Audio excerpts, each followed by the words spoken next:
What's going on, everybody? Welcome to the Williams Today Show, episode 64. I'm your host, William Prue with Real Estate One. And I'm your co-host, Hannah Lachowski with Real Estate One. And you guys already know the rules. Positive impact, one day at a time, and we are... Crickety coconut cracking the code. Cracking the code. So, guys, on this episode, it's very difficult for me this week. We've dedicated ourselves to doing this every week, so this is why we're even here today. It was going to be postponed, but I think this is what Tammy would love us to do because, you know, she shared pretty much every video that we had, supported us throughout the entire first year, and this is really hard for me to do right now.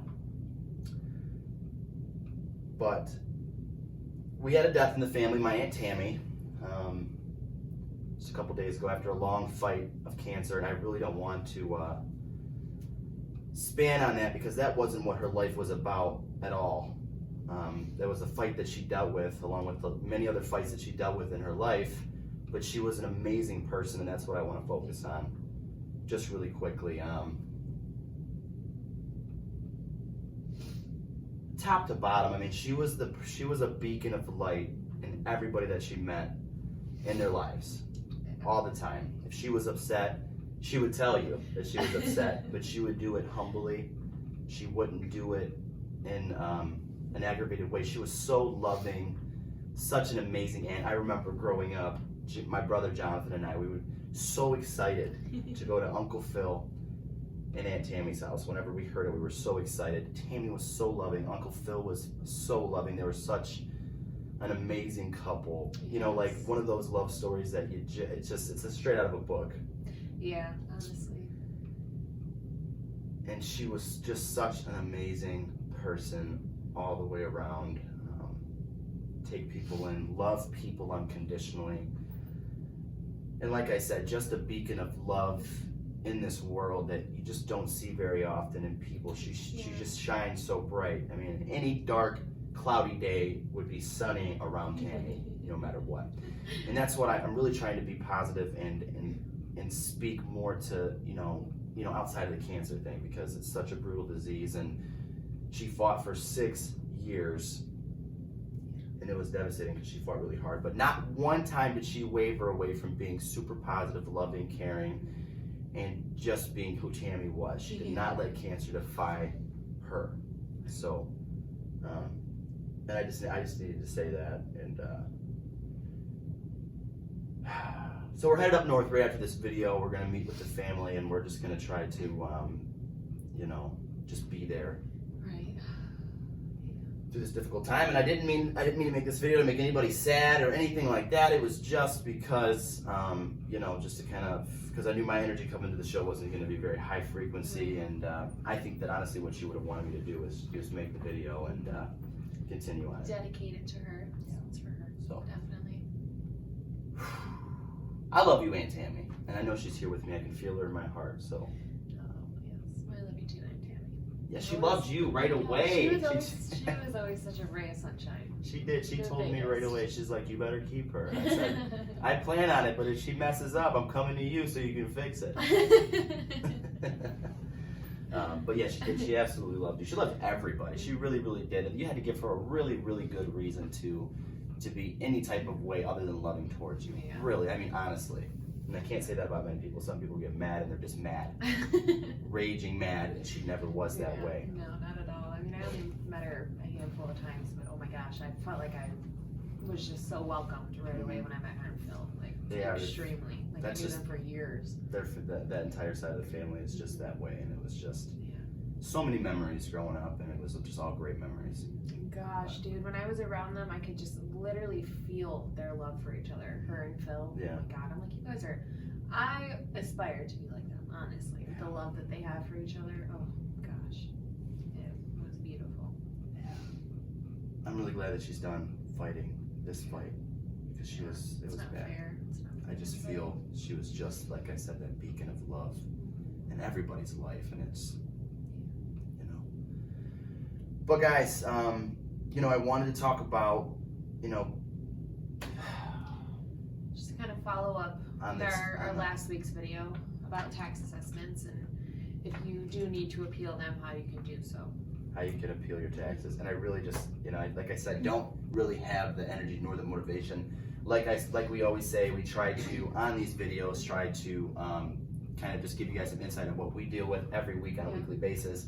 And last week, it was funny because we were talking about, the tax assessments and making sure that you were not being overassessed.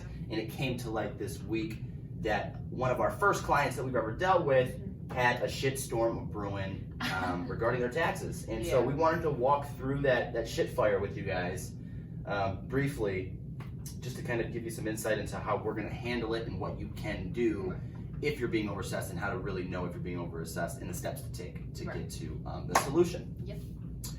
So just briefly, I had this packet here. I just brought it with me to review. Of course, you guys can't see the packet, but as you guys can see, it's very thick and full of, how many times am I going to say shit in this video? But it does, it's a shitstorm. It really is a shitstorm, but it's not anything. It's something that'll scare you at first, but you can take care of it. Have the patience and have the drive to actually do it. So when there's a will, there's a way. So this property here, remember last week we talked about, you'll know right away if you're being overassessed when you get your tax assessment, and you can see that the assessed value is over half of the price that you purchased the house for. Over half of the purchase price that you paid for your home. And in this situation, the house was, we put an offer at $137,000, and we got an accepted offer at $137,000. The appraisal came in at $137,000, which is the key point right there. The appraisal. A certified appraiser justified this property and made sense as to why the property was worth that amount. Right. So the assessment came in at what, $73,900? I think it was $73,200. $73,200? So if you multiply $73,200, right there, you've exceeded $137,000. They have it worth about $146,000, $147,000. So $10,000 over what it's actually worth. So right there, you have a solid case to appeal those taxes.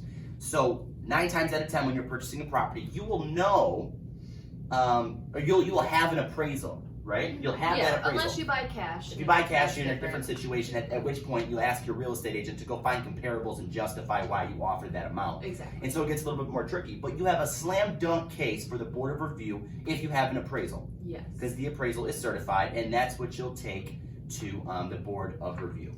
Right, and which we should explain, I don't know if everybody knows exactly what that is. The Board of Review is, they're 3 taxpayers from whichever city that you and they live in. Normal, everyday taxpayers. They live in the same city and they pay taxes just like you. Yeah, exactly. So, you'll go in front of them, you'll go down to the city, say you want to appeal their taxes, you'll set an appointment up, you'll fill out I can't remember what that form's called, but they'll we give don't you a expect form. you to. There's a lot of words in it. It's simple. If you go down there and explain that you want to make an appeal, they give you the form and you fill it out. Yeah. And it can be a little confusing to people that don't look at it on a regular basis. So if you guys have any questions, call us, FaceTime us, text us. What do I put where, all that kind of stuff. We don't mind helping you. Yeah, the intentions here aren't to help you understand the process from the back. We're just here to prepare you, and so you understand what you can do in the process in doing it. So you're not like, oh, well, it seems like it's too much, let's not do it. It's really not that much. You set the appointment for the appeal. You have a 10-minute window to explain why you see that your taxes, you're being overassessed on your property, and then they'll see it, they'll either approve or deny it. And a lot of people, because a lot of these cities will deny, right? Because they don't think that these people, these taxpayers, will take the extra step. And a lot of times they don't. They're like, okay, we got denied, I'll just continue to pay it. So, the next step we'll take, and this is kind of the main reason why I wanted to make this video. If you get denied at the local level, we will go to the Michigan Tribunal, which is the state level. And the state level really, really, really cares about the taxpayers. They are strictly out for the taxpayers. And not that the Board of Reviews aren't. It's just they're a little more stickler into the city, right? They want to make as much money as they can for the city, and that's just being blunt, honest truth. I want to say I have the best. They have the best intentions for everybody, but I think that the goal for a lot of these cities is to make the most money that they can. Right. Which we're not knocking anybody. That's not our. That's not our goal, but that's what we've seen, and that's a lot of the stories we heard. But we had this perfect example come to light, where there's a second lot involved, where he purchased the property and the second lot, and he had a tax assessment on that property ID and a tax assessment on his property, and he's being overassessed on both. In the appraisal, this is the most important part. Once again, guys, in the appraisal, the second lot was appraised with the property. Right. So and it was appraised equally at $137,000. It showed, even though it didn't have the tax or the property description for the lot, it had the total lot square feet in the appraisal, and I highlight that, and that's what we'll show to the board review. Yep. And that is a slam dunk through and through right there. So now that this second lot is getting over assessed, crazy amount for that size property and whatnot. And the houses as well, we're going to combine those two. You're still going to have to pay 2 separate tax IDs, but we're going to combine those two in value and make it make sense when we divide and get his taxes back down. Yeah, because we actually, with that second lot, you know, without the second lot, they're saying that his house is worth $146, but with the second lot not included, it's at like $160. So he's paying almost, I think, I want to just use rough math here, almost $2,200 more in taxes than he should be. Right. Absolutely not. And the reason why we want to get this taken care of is because he will continue to increase at the number that he's established at. Right, exactly. So at the rate of inflation of 5% every single year. No, we want to put him where he needs to be, which is at 38.5, right? No, am I wrong? No. 80. Oh, shoot, what is it? What was now? Either way, now we're getting super technical. I think it's 85.5 or something like that, or 65.5. You're getting better with that math. 65.5. That's what it is. I don't even know why I tried to bring math into this. That's not my strong suit. Some days it is, some days it's not. He should be assessed at $65,500 because that's half of the purchase. Yes, should be assessed, and it's obvious right there. And thank God, luckily enough for him, he has 2 agents that were on top of it and are going to make sure it gets taken care of. Kept his appraisal report in our email so that we could grab it out from him quickly. Yep. Slam dunk, guys. I mean, they could say, no, it doesn't make any sense. Well, here's an appraiser that's certified to do so, and they justify the price. Exactly. And he justified that price based on the comparable properties for that time. Right. Yep. So, even if the market is increasing this past year, we're not going based on now. We're going based on when he purchased this house. Exactly. Period. Which was only a year ago. So it's not like it was 10 years ago. You know, that'd probably be a little harder to argue with that appraisal. But he only bought 1 year ago. He absolutely has every single right to go and appeal these taxes. All right, and just one last thing before we wrap this video, because again, our goal is not to, give you guys all the mathematical, analytical stuff. It's just to kind of give you guys the inside view. If you purchase the house, you see that you're over assessed, meaning that your taxes are higher than half of the sales price of your property. You take it, you appeal it, you get denied. Let's just say you get denied. Hopefully you don't, but it's a possibility. Right. That could take 2 weeks for you to find out if you were approved or denied. It could take more than that. And it's going to be by mail too. Nobody's going to call you. You're just going to get a letter in the mail. And if you get denied, the reason I'm explaining this part is because there's a big gap that people are concerned about. But you'll get this money back. But it could take anywhere from 3, who even knows, 2 months. Depends on where the city's at and if they're backed up to hear back on that. So in the meantime, you're going to be paying those overassessed taxes up until the solution comes back. Right. Which so let's say scary. Let's say you get denied at the local level. Then you have to you have to get your ducks in a row with the Michigan Tribunal, which is the state level. And then that can take a very extended amount of time. And that can take up to a year, if not longer. You're going to be notified by mail for them too. They're not going to tell you the day that you go there. And, it's going to take a few weeks. So your mortgage is going to see what the taxes are owed. They're going to make sure that gets escrowed. You're going to be paying it. But once the solution comes, right? The state approves you. You're good to go, or the local board. They approve you. Once that happens, you'll get a refund. You get a refund for that amount. But it's not necessarily the refund. It's not going to be that much. I mean, it could be, depending on how long it is until you get your solution. Right. You're going to get refunded. But the most important thing is that your house is put back at the correct assessed amount. Yes. Right? And that your cap value is at the right amount. Because when you go to sell the property, that is a big impact on people. Because if it uncaps at this huge, crazy number based on the fact that we didn't fix this, the next buyer, when you go to sell your house, is going to think, oh my God, what's my taxes going to be? No way do I want this. Exactly. I don't want to pay $4,000 a year to live in Taylor. There's more than one reason to fix this problem. More than one reason. You want to save money and you don't want to lose out on potential profitability when you go to sell your property. Exactly. So while you're there at either the local or the state board, make sure that you mention that you want your taxable value fixed and your state equalized value or your SEV. A lot of people don't care about the SEV.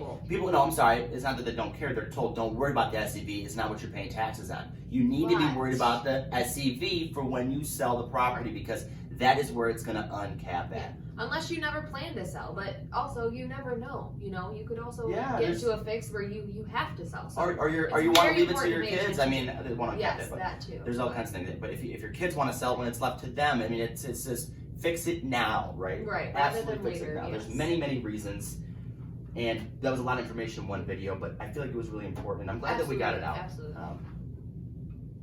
But yeah, I think that's pretty much it. For the My head's text. just everywhere today. I'm sorry. Let's wrap it up. Bump it. You did a great job on today's episode. I'm trying to keep high energy. You did. Continued prayers for the family. I appreciate you guys. I didn't mean to make anybody hopefully sad starting this video, but I just really wanted to. I can come back and look at this video a couple years from now and just be happy about it. Yeah. So, but yeah, let's wrap it up. As always, guys, it cost $0 and 0 cents to be a decent human being in this world. We will see you guys on the next episode.